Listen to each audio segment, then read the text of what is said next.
नमस्कार दोस्तों, स्वागत है आपका अनुपमा इस एकेडमी पर। आज की वीडियो में हम सूफीवाद के मूल सिद्धांतों को समझेंगे। यह किन विचारों पर काम करते थे, इनके नियम कानून क्या थे, उन सारी बातों को हम ठीक से समझेंगे। तो मैं अनुपम तिवारी स्वागत करता हूं आपका अपने इस यूट्यूब चैनल पर। सूफीवाद के जो यह सिद्धांत हैं, यह आपको दो तीन एंगल से फायदा पहुंचाएंगे।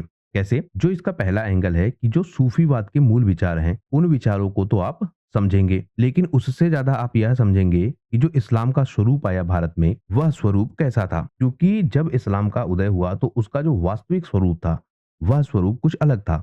भारत में यह अलग व्यवस्थाओं के तहत आया, यह हमने पीछे बार बार देखा है। और जब भारत में इस्लाम आया तो वह कैसे भारतीय व्यवस्थाओं के साथ मिला जुला, कैसी भारतीय व्यवस्थाओं में जो परिवर्तन है वह उसके आने से हुए, और कैसे इस्लाम में भी परिवर्तन हुए भारतीय समाज में आने के बाद, उसे आप समझ पाएंगे। इसके साथ साथ जो धार्मिक सहिष्णुतावाद की नीति है, वह किस प्रकार से भारतीय समाज में काम कर रही थी, उसे भी आप ठीक से समझ पाएंगे। ओवरऑल आप यह समझ पाएंगे कि जो भारतीय समाज है, उस भारतीय समाज में किस तरह के परिवर्तन हुए जब इस्लाम से उसका मिलन हुआ, और उसके बाद जब सूफीवाद अपना प्रभाव बढ़ाने लगा। तो वीडियो आप पूरा जरूर देखिएगा, क्योंकि आपकी प्रारंभिक परीक्षा के साथ साथ यह मुख्य परीक्षा के लिए बहुत इंपॉर्टेंट है। इसके अलावा जो आपके इंटरव्यू का पार्ट है, उसके लिए भी यह काफी इंपॉर्टेंट है। क्योंकि जो साइकोलॉजी है, जो डेवलपमेंट है माइंड का, वह किस प्रकार से होगा, जब आप ठीक से चीजों को कनेक्ट करके देखेंगे, तब आप उसको ठीक से समझा पाएंगे। यानी भारतीय समाज में जो परिवर्तन हुआ है, जब उसके विषय में आपसे पूछा जाएगा, तभी आप उसको ठीक से समझा पाएंगे। जब जो मूल सिद्धांत हैं, जिनके आधारों पर भारतीय समाज बना है, उसे आप ठीक से समझ पाएंगे। उन्हीं सिद्धांतों में सूफीवाद भी हमको मिलता है, जिसके आधार पर, या भारतीय समाज के आधार में सूफीवाद भी हमको मिलता है। तो एक बहुत बड़ा रोल है भारतीय समाज में। तो इनके सिद्धांतों को हम समझते हैं। भारत में सूफीवाद आया कैसे, सबसे पहले हमको यह समझना होगा। भारत में सूफीवाद आया व्यापारियों के साथ, मतलब अपने प्रारंभिक स्तर पर यह व्यापारियों के साथ आया, लेकिन उस समय यह ज्यादा प्रभावशाली नहीं था। इसका उदय कब हुआ? 8वीं से लेकर 9वीं सदी के बीच जो मध्य एशिया का क्षेत्र है, यानी ईरान इराक का जो क्षेत्र है, वहीं पर इसका उदय होता है। और उस समय भारत में व्यापार तेजी से बढ़ रहा था। स्पेशली अरब के साथ जो व्यापार है, वह व्यापार तेजी से बढ़ रहा था। यानी भारतीय व्यापारी अपना सामान अरब के व्यापारियों को बेचते थे, अरब के व्यापारी इसको आगे ले जाकर बेचते थे। तो अरब के व्यापारियों का जो आना जाना है, वह बहुत ज्यादा था। इस आने जाने के क्रम में जो गुजरात का क्षेत्र है, मालाबार का क्षेत्र है, यानी जो पश्चिमी तट है, वह पश्चिमी तट काफी इंपॉर्टेंट था। यहीं व्यापारी आते थे, व्यापार करते थे, और उन व्यापारियों के साथ जो उनकी सभ्यता है, वह भी भारतीय समाज में आती थी। और जो भारतीय समाज है, उसके भी बहुत सारे विचार जाते थे। यानी भारत में जो व्यवस्थाएं हैं, उनको वह लोग सीखते थे, और जो वहां की व्यवस्थाएं हैं, वह भारतीयों को बताते थे, या भारतीय समाज में उसे स्थान दिलवाते थे। इस तरह से दो व्यवस्थाएं आपस में मिल रही थी। बाद में जब शासन के साथ इस्लाम आया, यानी जब बड़े आक्रमण हुए, और उन बड़े आक्रमणों के बाद भारत में इस्लामी व्यवस्था एक शासकीय व्यवस्था के तहत स्थापित हुई, तो उनके साथ जो इस्लाम है, वह भारत में आया। उन्हीं इस्लामी व्यवस्थाओं के साथ सूफीवाद भी भारत में आने लगा। तो जो पंजाब का क्षेत्र है, सिंध का क्षेत्र है, जहां पर सबसे पहले आक्रमण हुए और जिसे सबसे पहले जीता गया, उन्हीं क्षेत्रों पर जो इस्लाम का उदय है, वह भी सबसे पहले हुआ। और उन्हीं क्षेत्रों में इस्लामी व्यवस्था के साथ साथ ही सूफीवाद का उदय भी होता है, या सूफीवाद भी वहीं पर स्टेब्लिश होता है। हम बात कर रहे हैं भारतीय समाज की। अगर हम क्रम के रूप में समझना चाहें, तो 12वीं सदी में मोहम्मद गौरी के साथ सूफीवाद आता है। उस समय सूफीवाद के सबसे फेमस संत ख्वाजा मोइनुद्दीन चिश्ती, जिनका प्रभाव अजमेर और राजस्थान में था, और जो चिश्ती सिलसिले को शुरू करते हैं या उसके प्रभाव को आगे बढ़ाते हैं, वह हमको दिखते हैं। अब यहाँ बड़े बड़े संत आएंगे। इन संतों को डायरेक्ट या इनडायरेक्ट राजकीय संरक्षण मिलेगा, और उस राजकीय संरक्षण के बाद यह व्यवस्थाएं आगे बढ़ेंगी, और यह भारत में बड़े परिवर्तन करेंगे। इसी तरह से 13वीं और 14वीं सदी के मध्य जो बख्तियार काकी है, जब दिल्ली सल्तनत था, उस समय आते हैं। इसी के साथ साथ निजामुद्दीन औलिया, जो कि दिल्ली के क्षेत्र में बहुत फेमस है, शेख फरीद या बाबा फरीद, जो पंजाब के क्षेत्र में बहुत फेमस है। यानी दिल्ली सल्तनत जो है, उस समय इन संतों का प्रभाव ज्यादा है। यह कहीं ना कहीं डायरेक्ट या इनडायरेक्ट रूप से दिल्ली सल्तनत की व्यवस्थाओं को सपोर्ट कर रहे थे। इसके बाद 14वीं और 15वीं सदी में दक्षिण भारत में सूफीवाद फैलने लगता है। इस समय गौसुल आजम उनके बाद शेख बुरहानुद्दीन गरीब, यह सारे लोग बहमनी सल्तनत में और जो बीजापुर का क्षेत्र है वहां पर सूफीवाद को बढ़ाने लगते हैं। यहाँ तक कि 16वीं और 17वीं सदी में भी जब अकबर का शासन है, उसके बाद जब दारा शिकोह व्यवस्था को संभालता है, यानी जो शाहजहां का पुत्र है दारा शिकोह, वह भी व्यवस्था में आने की कोशिश जब करता है और शाहजहां ने तो इसको अपना उत्तराधिकारी घोषित किया था, तो यह व्यवस्थाएं क्या अपनाता है? हिंदू मुस्लिम एकता की। यानी जैसे जो आपका अकबर है जिसने व्यवस्था अपनाई दीन इलाही की, उस व्यवस्था के तहत जो भारतीय समाज की व्यवस्थाएं हैं उनका जो इस्लाम की व्यवस्थाएं हैं उनसे मिलन होता है और यहाँ पर भी सूफीवाद आगे बढ़ता है। वहीं जो दारा शिकोह है यह भी भारतीय व्यवस्थाओं को अपनाता था, जो हिंदू दर्शन है उसे भी यह अपनाता था। तो जो इस्लाम है और जो हिंदू है उनका मेल हुआ और वहां से जो सूफीवाद है वह दारा शिकोह के समय में भी मजबूत हुआ। तो सूफीवाद कई क्रमों में भारत में आया। इसे आप ऐसे समझिए, सूफीवादी थे कौन? मुख्यतः सूफीवादी वो लोग हैं जो यह कहते हैं कि जो इस्लाम की मूल व्यवस्था है, उस व्यवस्था से जो लोग भटक गए हैं उनको वापस इस्लाम की मूल व्यवस्था पर लाना, यही क्या है? सूफीवाद है। लेकिन जब यह सूफीवाद भारत में आता है तो जो भारत की व्यवस्थाएं हैं, यानी जैसे हिंदू धर्म है, तो उन व्यवस्थाओं को भी यह अपनाता है। तो भारत में जो सूफीवाद का चरित्र है वह हमको मिला जुला दिखता है। यानी यह इस्लाम की व्यवस्थाओं के साथ या इस्लाम के सिद्धांतों के साथ जो हिंदू धर्म है उसके सिद्धांतों को भी अपनाता है और उन सिद्धांतों के आधार पर भारतीय समाज में आगे बढ़ता है। अब यहाँ जो आपके शासक हैं यह क्या है? ज्यादातर जो शासक हैं उस समय के वह इस्लामी व्यवस्था से कनेक्टेड है। हम यहाँ बात कर रहे हैं उत्तर भारत की, तो इस्लामी व्यवस्था से कनेक्टेड शासक हैं।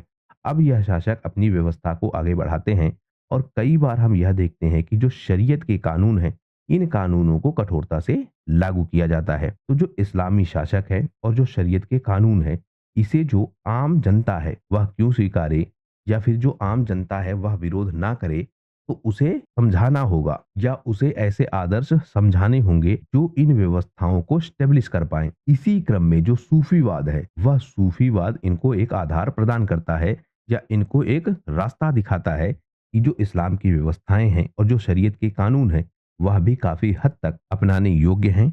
उनको अपनाकर कोई व्यक्ति अच्छे स्थान पर पहुंच सकता है या उसका सामाजिक विकास और मानसिक विकास हो सकता है।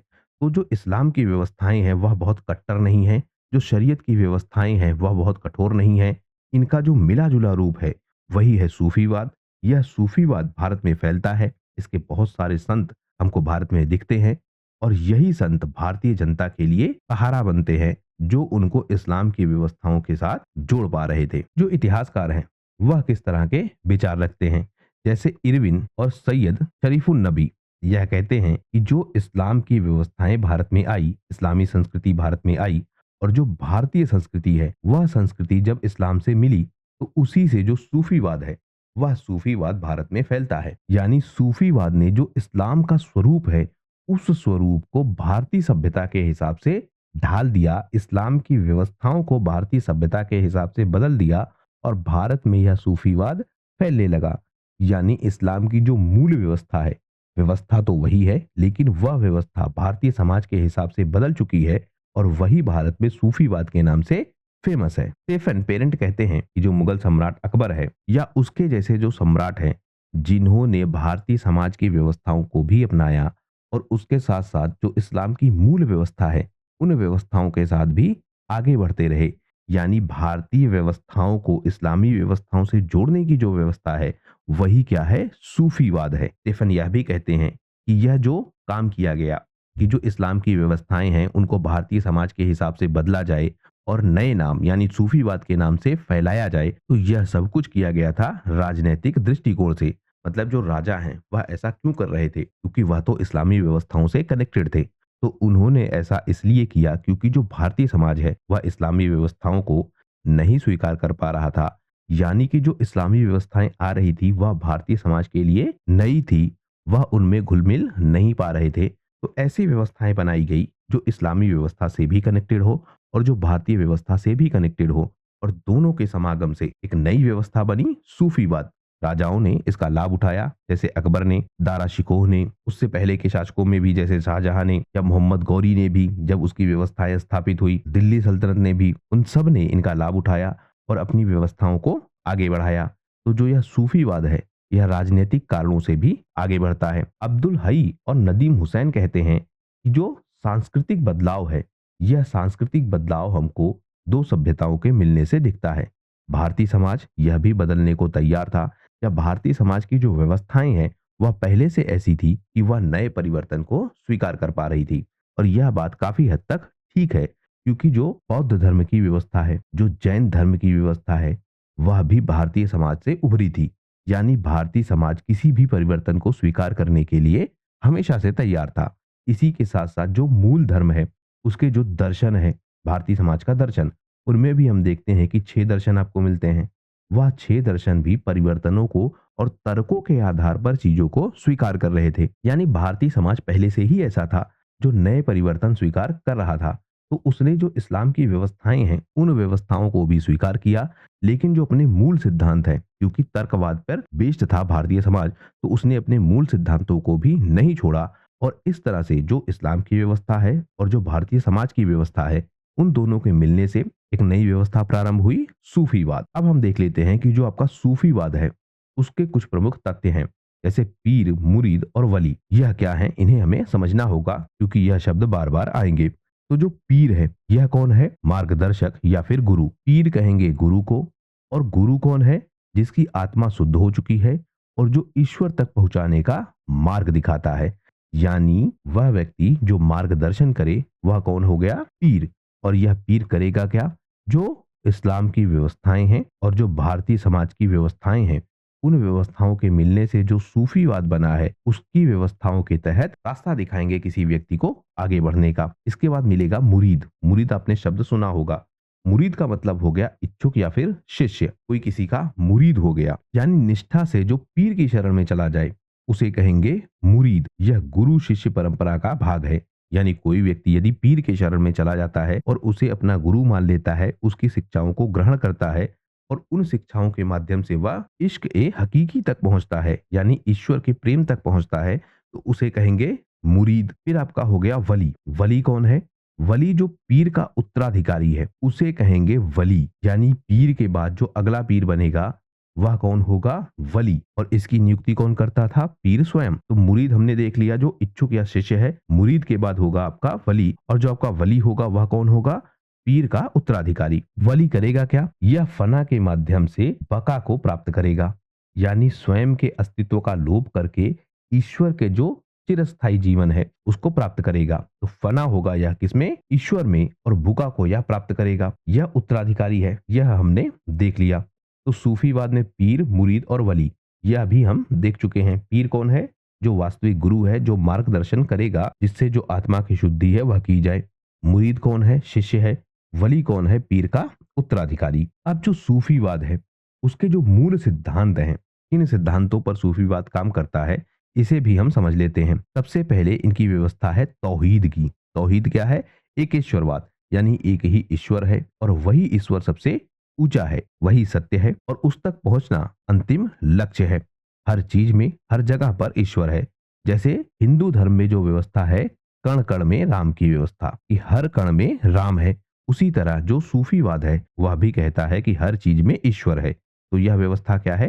तौहीद की व्यवस्था। अब आप देखेंगे कि आपको नाम परिवर्तित भले मिले, लेकिन जो मूल सिद्धांत है, वह मूल सिद्धांत जो भारतीय व्यवस्थाओं के सिद्धांत हैं, उनसे प्रभावित होकर ही दिखेंगे। तो तौहीद की व्यवस्था। इसके बाद जो इश्क ए हकीकी है, यानी ईश्वर का जो सच्चा प्रेम है, यह भी हमको सूफीवाद में दिखता है। यह कहते हैं कि जो इश्क ए मजाजी है, यानी जो सांसारिक प्रेम है, वह प्रेम केवल एक माध्यम है। अंतिम लक्ष्य क्या है? इश्क ए हकीकी, यानी ईश्वर के प्रेम को प्राप्त करना, यही वास्तव में अंतिम लक्ष्य है। और यह मिलेगा कैसे? फना होकर, यानी स्वयं को मिटाकर। तो इश्क ए मजाजी एक माध्यम है, जिसके माध्यम से इश्क ए हकीकी पाया जा सकता है, या इश्क ए हकीकी तक पहुंचना है और खुद को मिटाकर फना होना है। तो फना की हमने बात कर ली। अब हम बात करते हैं बका की। फना मतलब अपने आप को ईश्वर के साथ मिला लेना, या जो ईश्वर का अस्तित्व है उसी में खुद को मिला देना। और बका का मतलब क्या है? यह फना के बाद की एक नई अवस्था है, यानी जब आपकी आत्मा भी पूरी तरह से ईश्वर में अस्थायी रूप से मिल जाए, तो उसे कहेंगे बका। तो फना और बका यह मूल सिद्धांत है। इसके बाद मिलेगा आपको तसव्वुफ। यह क्या है? आत्मिक शुद्धि और साधना, यानी दिखावे से ज्यादा जो दिल की सच्चाई है, यानी जो आत्मीय शुद्धता है, उस शुद्धता पर ज्यादा ध्यान दिया जाना चाहिए। यह बात करते हैं जिक्र की, जिक्र मतलब ध्यान। यह बात करते हैं मुराकाबा की, यानी साधना की, यानी ध्यान से, जिक्र से और मुराकाबा से यानी साधना से ईश्वर तक पहुंचा जा सकता है और उससे आत्मा की शुद्धि की जा सकती है। या ईश्वर तक पहुंचने का जो मार्ग है वह आत्मा की शुद्धि से होकर जाता है। अंतिम लक्ष्य क्या है? बका होना। इसके बाद बात करते हैं जिक्र और मुराकाबा की, यानी जो ईश्वर का नाम है उसे बार बार लेना चाहिए, उसे कहेंगे जिक्र। और सामूहिक रूप से जब ईश्वर का नाम लिया जाएगा उसे कहेंगे समा। तो जिक्र व्यवस्था क्या है? जब व्यक्तिगत रूप से कोई ईश्वर का नाम ले। और समा व्यवस्था क्या है? जब सामूहिक रूप से कई सारे लोग आपस में मिलकर एक साथ गायन के माध्यम से या किसी अन्य माध्यम से ईश्वर का स्मरण करें, ईश्वर को याद करें, वही क्या है? समा। मुराकाबा क्या है? गहरी साधना, यानी स्वयं को ईश्वर में डुबो देना, यही क्या है? मुराकाबा। फिर है खिदमत ए खल्क, यानी मानवता की सेवा, सबसे बड़ा धर्म है। अब यह भी आपका जो है वह क्या है?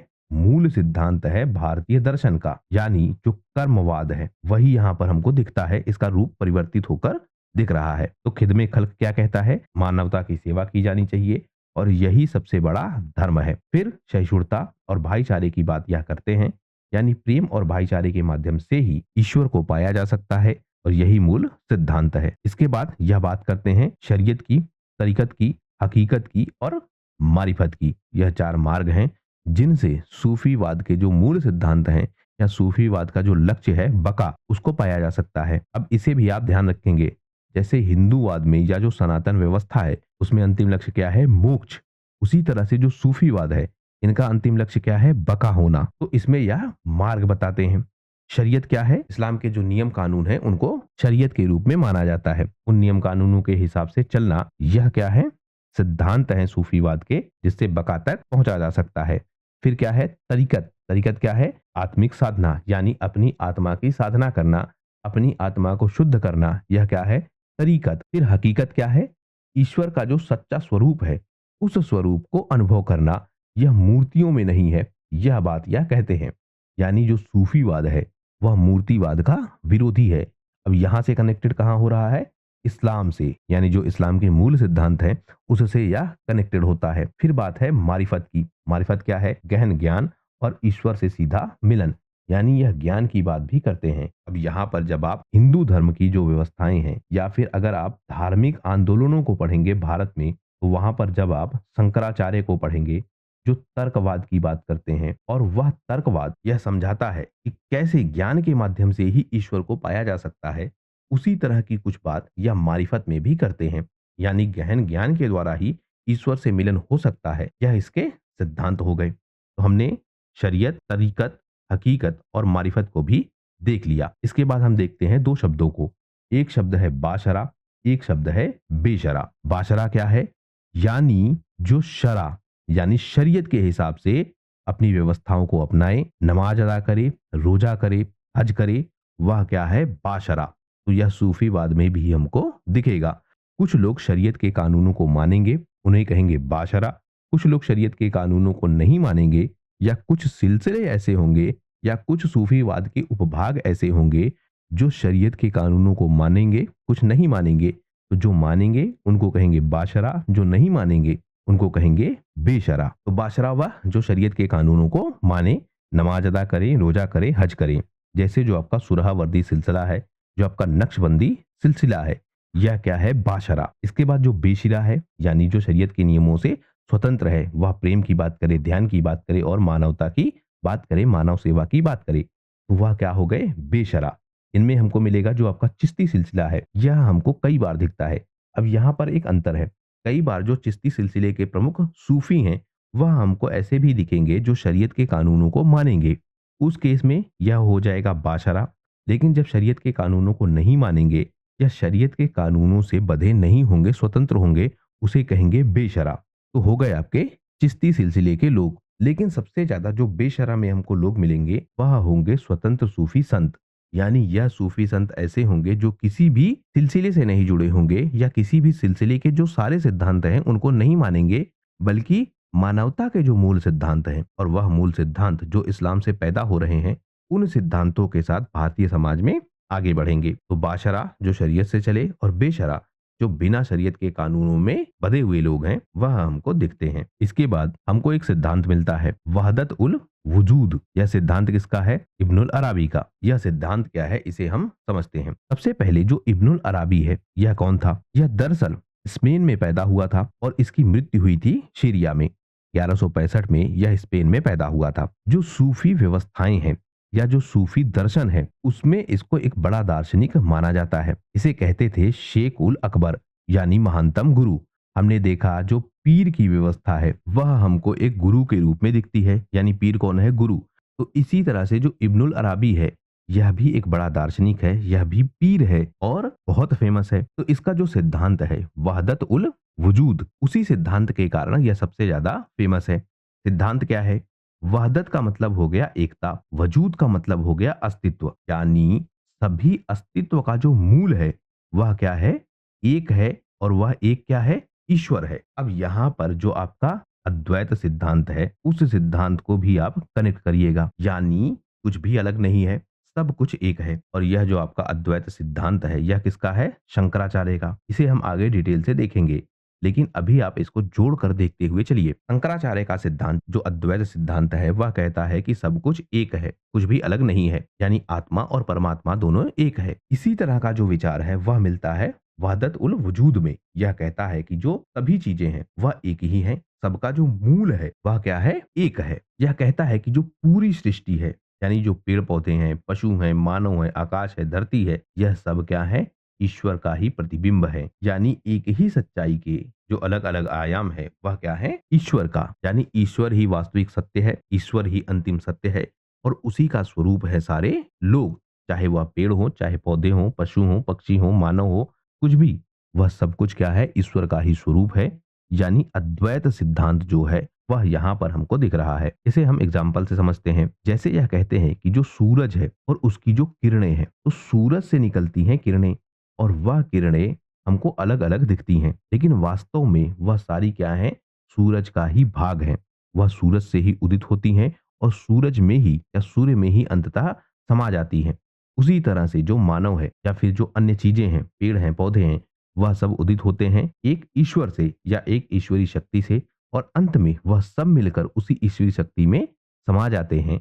और यही सिद्धांत है किसका? वहदत उल वजूद का। अब हम बात करते हैं सूफी सिलसिलों की। सूफी सिलसिले क्या होते हैं? सिलसिला का मतलब है श्रृंखला या फिर परंपरा। इसे आप ऐसे समझिए, जो आपका मूल सूफीवाद है या उससे पहले भी जो आपका इस्लाम है, वह इस्लाम अपने जो मूल विचार हैं उनके साथ आगे बढ़ता है, लेकिन उनमें कट्टरता आती है। फिर उन कट्टरताओं को दूर करने के लिए कुछ जो मूल विचारक हैं इस्लाम के, वह नई व्यवस्था के साथ आते हैं, उसे कहेंगे सूफीवाद। इस सूफीवाद की जो व्यवस्था है उसमें फिर यह क्या होंगे? अपने रखेंगे विचार। अब इन विचारों में कई बार क्या आएगा? अंतर। जो विचारों में अंतर आएगा या फिर जो परंपराओं में अंतर आएगा, उसी को कहेंगे सिलसिले। यानी सूफीवाद का जो विचार है, उन विचारों पर मतभेद होगा। कुछ लोग किसी अन्य सिद्धांत को मानेंगे, कुछ लोग किसी दूसरे सिद्धांत को मानेंगे, और उन्हीं बदलते सिद्धांतों के साथ नए नए सिलसिले आएंगे और अपने नियम कानून वह अलग अलग तरीके से बताएंगे। तो उन्हीं को कहा जाएगा सूफी सिलसिले। इस व्यवस्था में जो गुरु है और जो शिष्य है, यानी पीर से लेकर जो मुरीद की व्यवस्था है, उसके जरिए ज्ञान ट्रांसफर होता था। पीर अपने मुरीद को यह ज्ञान देता था और उसके बाद यह ज्ञान आम जनता तक फैलता था। यहाँ आप ध्यान रखेंगे वली को भी, लेकिन ज्ञान कौन देता था? पीर। और यह ज्ञान किसको देता था? मुरीद को। वली कौन होता था? पीर का उत्तराधिकारी। इसे आप ऐसे क्रम के रूप में भी ध्यान रखिए। पहले कोई व्यक्ति होगा मुरीद, मुरीद के बाद बनेगा वली, और वली के बाद बनेगा पीर। तो इस तरह यह क्रम है। तो इस गुरु शिष्य परंपरा के तहत यह जो आपके सूफी सिलसिले हैं, यह आगे बढ़ते थे। यानी किसी एक व्यक्ति ने जो मूल सिद्धांत है उनको स्थापित किया, उसके जो वली हैं, उसके जो मुरीद हैं, उन व्यवस्थाओं को आगे बढ़ाते थे और उन्हीं सिद्धांतों पर चलते थे। तो उनको कहते थे सूफी सिलसिले। जो आईने अकबरी है, जिसे लिखा है किसने? अबुल फजल ने। उसमें लिखा गया है कि जो अकबर का शासनकाल है, उस दौरान 14 सूफी सिलसिले सक्रिय थे। यानी 14 सूफी सिलसिले अकबर के शासनकाल के दौरान दिखते हैं, जिसकी बात करता है अबुल फजल। और कहां पर करता है? आईने अकबरी में। यानी जो सूफीवाद है उनमें भी विचारों को लेकर बहुत सारे अंतर हैं और उन बदलते विचारों के साथ नए नए सूफी सिलसिले प्रारंभ होते हैं और वह हमको अकबर के शासनकाल के दौरान 14 तक दिखते हैं। अब जो आपके यह 14 सूफी सिलसिले हैं यह कौन से हैं? सबसे फेमस है चिश्ती, उसके बाद सुराहवर्दी, उसके बाद कादरी, उसके बाद नक्शबंदी, उसके बाद फिरदौसी, सत्तारी, कुब्रावी, मजदूमिया, कलंदरिया, मलामती, हुसैनी, ख्वाजगानी, रुसुद्दिया और हैदरी। लेकिन आपको सबसे ज्यादा ध्यान या फिर आपको सबसे ज्यादा पढ़ना किसको है? वह हो गए आपके चिश्ती, सुराहवर्दी, कादरी और नक्शबंदी। इन्हीं चारों को सबसे ज्यादा आपको पढ़ना है और इन्हीं चारों से सबसे ज्यादा प्रश्न बनते हैं।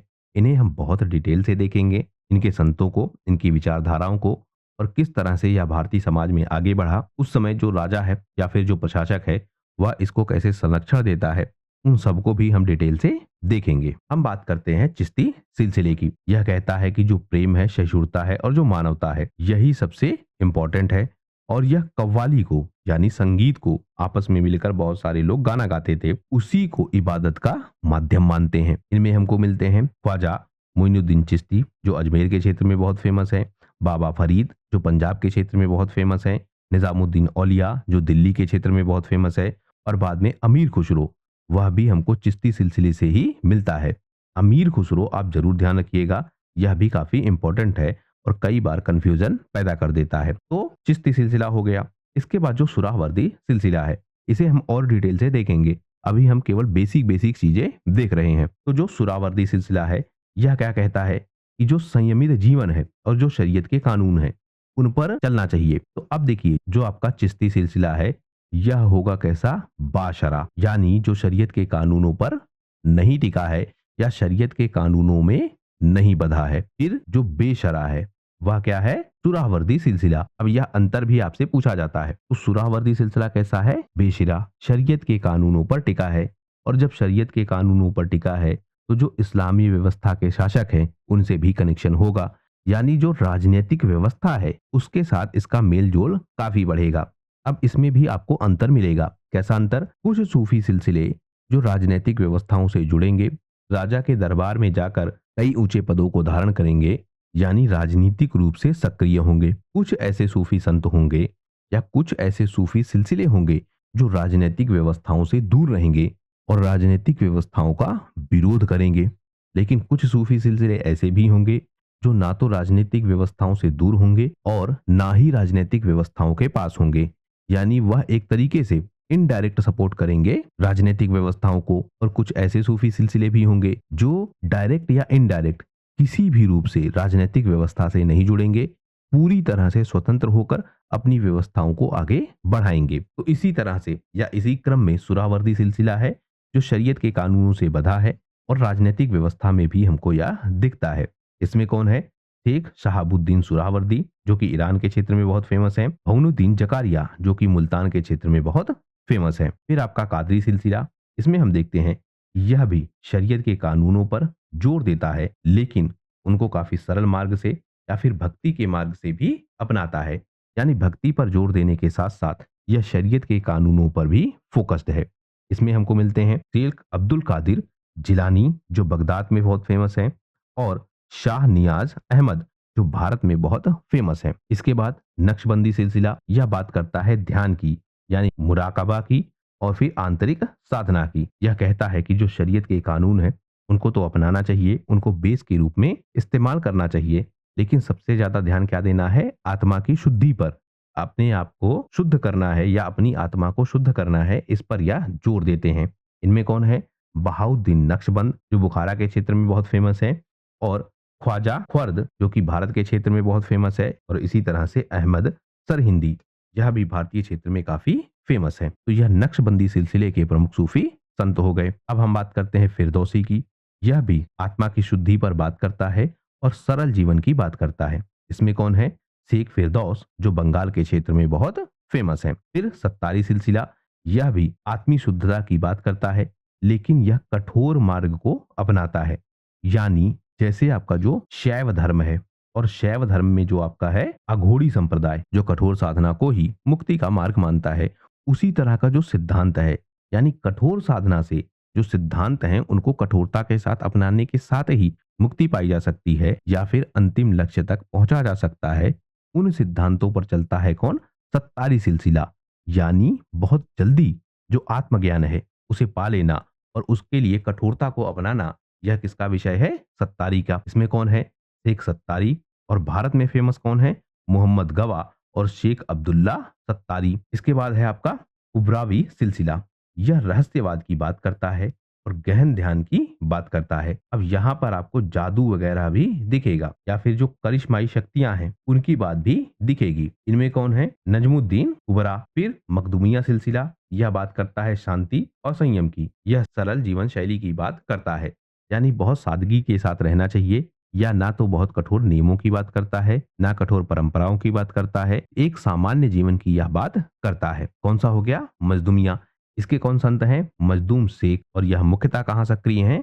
बिहार के क्षेत्र में। इसके बाद कलंदरिया, यह पारंपरिक नियमों से स्वतंत्र है, यानी यह किसी भी तरीके से जो इस्लाम के मूल सिद्धांत हैं उनमें नहीं बधा है। यह एक तरह से स्वतंत्र फकीर होते थे, स्वतंत्र सूफी लोग होते थे जो ना किसी व्यवस्थाओं से बंधे होते थे और ना किसी व्यवस्था को बदलने का प्रयास करते थे या फिर ना उस पर दबाव डालते थे। एक तरीके से यह मस्त मलंग लोग होते थे और अपनी व्यवस्थाओं के साथ या अपनी नीतियों के साथ आगे बढ़ते थे। इनमें कौन है? लाल शाहबाज कलंदर, जो कि सिंध के क्षेत्र में बहुत फेमस है। और भारत में सबसे ज्यादा फेमस कौन है?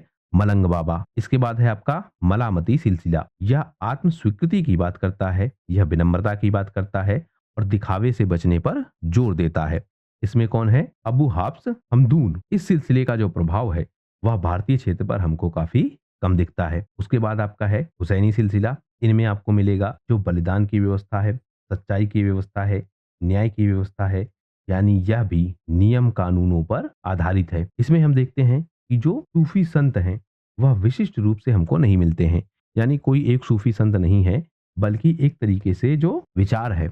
अब यहाँ पर आपको हुसैन से याद रखना होगा, उन्हीं के आधार पर बना है हुसैनी सिलसिला, यानी जो हुसैन की व्यवस्थाएं हैं इस्लाम में, उन व्यवस्थाओं को आगे बढ़ाने वाला या उन व्यवस्थाओं से जुड़ा व्यक्ति उसे कहते थे हुसैनी। इसीलिए किसी एक संत का नाम इसमें नहीं मिलता है। आगे हम बात करते हैं ख्वाजगानी की। ख्वाजगानी क्या कहता है कि जो समाज की सेवा है वही सबसे मुख्य लक्ष्य है और उसी के माध्यम से मुक्त हुआ जा सकता है।